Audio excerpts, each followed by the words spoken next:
काम क्रोध मद लोभ सब नाथ नरक के पंथ, सब परिहरी रघुवीरहि भजहु भजहि जहि संत। नमस्कार दोस्तों, आज हम सभी जिस महत्वपूर्ण विषय पर चिंतन करने जा रहे हैं वो महत्वपूर्ण विषय है लोभ।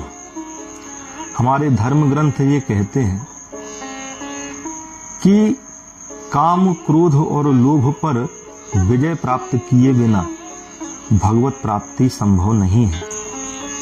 पर मैं आपसे एक बात कहना चाहूंगा कि काम और क्रोध से भी अधिक घातक, अधिक बलशाली कोई दुर्गुण है, कोई विकार है, तो वो विकार है लोभ, वो विकार है लालच। ऐसा मैं क्यों कह रहा हूं? ऐसा मैं इसलिए कह रहा हूं क्योंकि काम वासना और क्रोध का एक निश्चित समय है, एक निश्चित उम्र है, और उस निश्चित समय के बाद, उस निश्चित उम्र के बाद काम वासना और क्रोध अपने आप शांत हो जाता है। जैसे एक 5 वर्ष के बच्चे से आप ये उम्मीद नहीं कर सकते कि उसके जीवन में काम वासना होगी, उसी प्रकार एक 80 वर्ष के वृद्ध व्यक्ति से भी आप ये उम्मीद नहीं कर सकते कि उसके जीवन में काम भावना होगी। पर एक 5 वर्ष के बच्चे के जीवन में भी लोभ हो सकता है और एक 80 वर्ष के वृद्ध के जीवन में भी लालच हो सकता है, बिल्कुल सहज ही संभव है। तो काम वासना की एक निश्चित उम्र है, एक निश्चित समय है, पर लोभ का कोई समय नहीं है, कोई निश्चित उम्र नहीं है। सुबह से लेकर शाम तक, बचपन से लेके मृत्यु पर्यंत तक ये व्यक्ति के साथ साथ चलता है। ऐसा बलशाली, ऐसा घातक ये दुर्गुण है। क्रोध की बात करें तो क्रोध का भी एक निश्चित समय है। आप कितनी देर तक क्रोध करेंगे, आप कितनी देर तक गुस्सा करेंगे? 2 मिनट, 10 मिनट, 1 घंटा, 1 दिन, उसके बाद तो नहीं। उसके बाद तो आपको शांत होना पड़ेगा, क्योंकि शरीर की भी एक लिमिट है। 3 दिन के तेज बुखार के बाद जितनी एनर्जी का लॉस हमारे शरीर से होता है, उतनी एनर्जी 1 घंटे के क्रोध से चली जाती है। तो शरीर की सीमा है। एक समय के बाद आपको अपने क्रोध पर नियंत्रण करना पड़ेगा, आपको शांत होना पड़ेगा।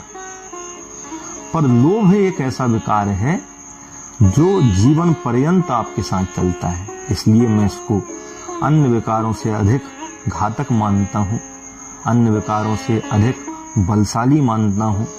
और एक बात और है, यदि जीवन में लोभ ना हो ना, तो दूसरे विकार प्रवेश नहीं कर सकते। लोभ सारे पापों का मूल है और लोभ ही सारे विकारों का मूल है।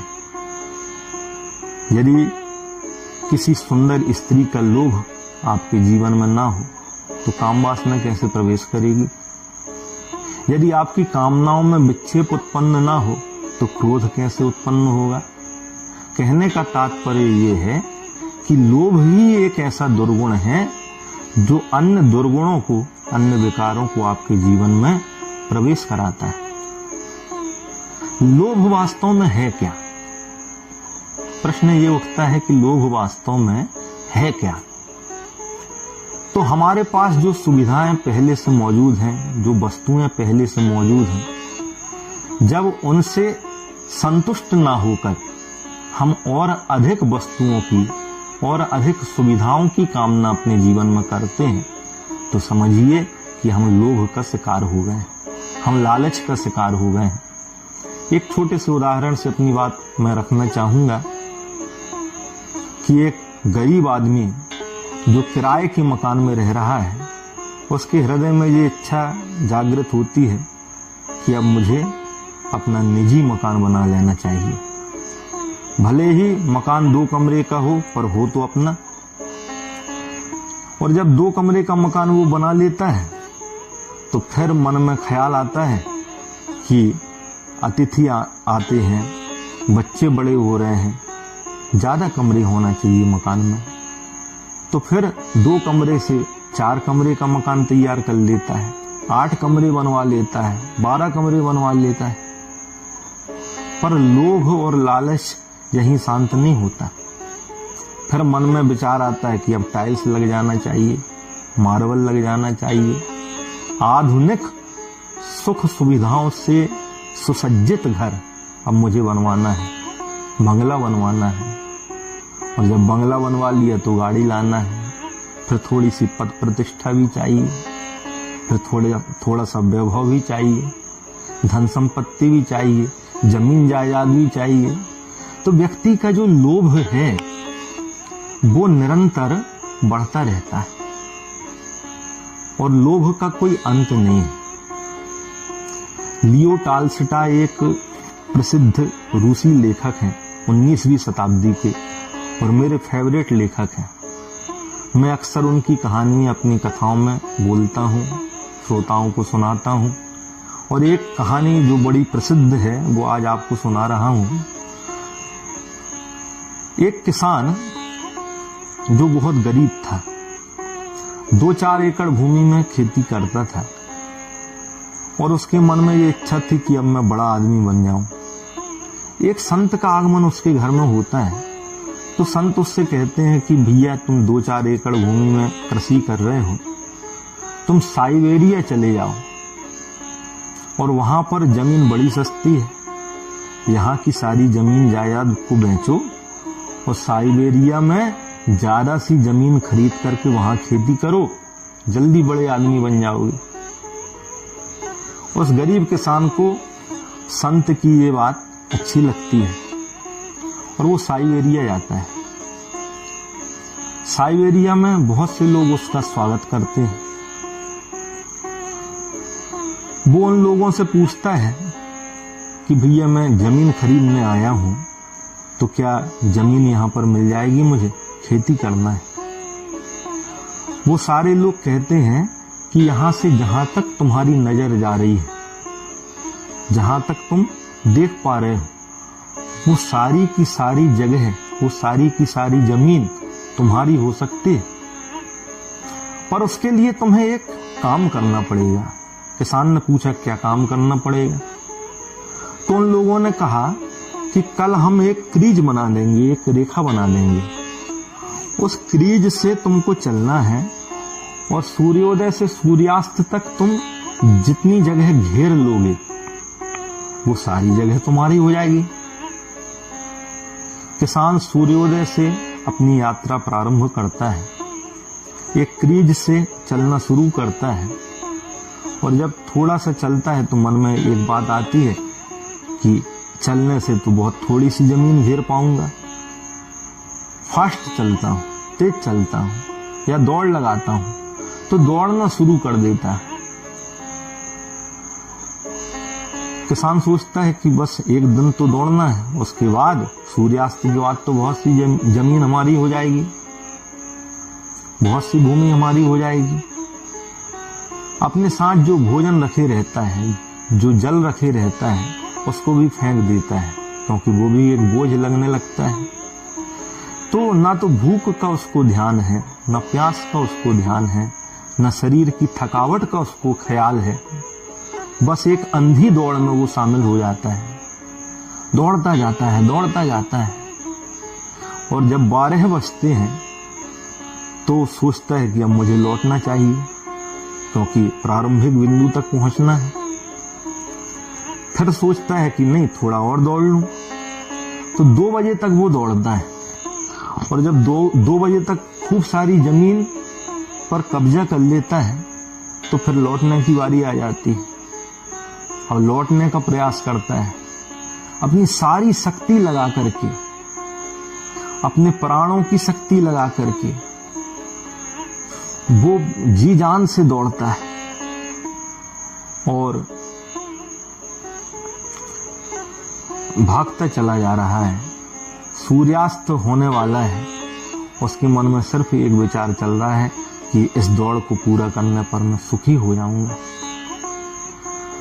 और सूर्यास्त के समय वो अपने प्रारंभिक बिंदु पर पहुंच भी जाता है, और जब पहुंचने वाला होता है तो सारे लोग उसको हाथ देते हैं कि आओ भाई आओ, तुम्हारा ही इंतजार कर रहे थे हम। और जैसे ही सूर्यास्त होता है और वो क्रीच पर हाथ रखता है, क्योंकि थक चुका होता है, गिर जाता है वहां, वैसे ही उसके प्राण पखेरु उड़ जाते हैं, उसका प्राणांत हो जाता है। वो सारे लोग उस पर हंसते हैं और कहते हैं कि ये कोई पहला आदमी नहीं है जो यहाँ पर आया है, इसके जैसे सैकड़ों हजारों आदमी यहाँ पर आए और जमीन घेरने की फिराक में, जमीन बटोरने के चक्कर में मर करके यहाँ से चले गए।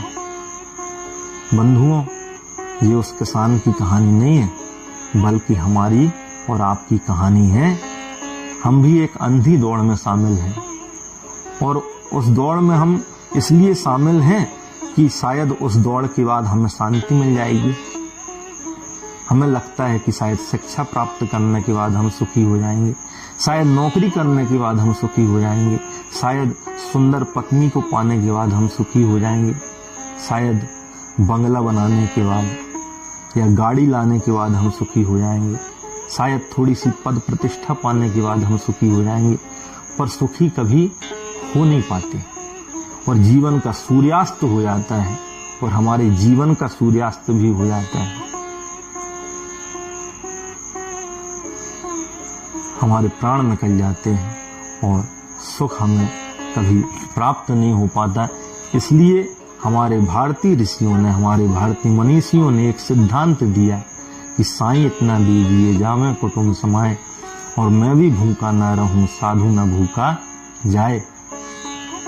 तो संतोष रूपी धन को जिसने अपने जीवन में धारण किया है, वास्तव में वही जीवन का आनंद ले पाता है, वही जीवन में सुखी हो पाता है। लोभ इसलिए घातक नहीं है कि उसमें और अधिक पाने की लालसा छिपी है, वो इसलिए घातक है क्योंकि वो हमें अपनों से दूर कर देता है, वो रिश्तों में खटास पैदा कर देता है, वो हमें अपने स्वरूप का ज्ञान होने से रोक देता है। इसलिए मित्रों, भगवान से निरंतर हम ये प्रार्थना करें कि संतोष रूपी धन हमारे जीवन में आए, एक संतुष्टि का भाव हमारे जीवन में बना रहे कि भगवान ने जो दिया है वो पर्याप्त है, और उसी में हम सुखी रहने का प्रयास करें और लोभ से बचें। यही जीवन का मूल मंत्र है, यही हमारे ऋषियों के द्वारा दिया गया एक जीवन दर्शन है। इसी शुभ संकल्प के साथ, इसी शुभ संदेश के साथ मैं विश्वास गर्ग आप सभी से विदा लेता हूँ। फिर मिलेंगे किसी नए विचार के साथ, किसी नई कहानी के साथ। तब तक के लिए जय श्री कृष्ण, जय श्री राधे।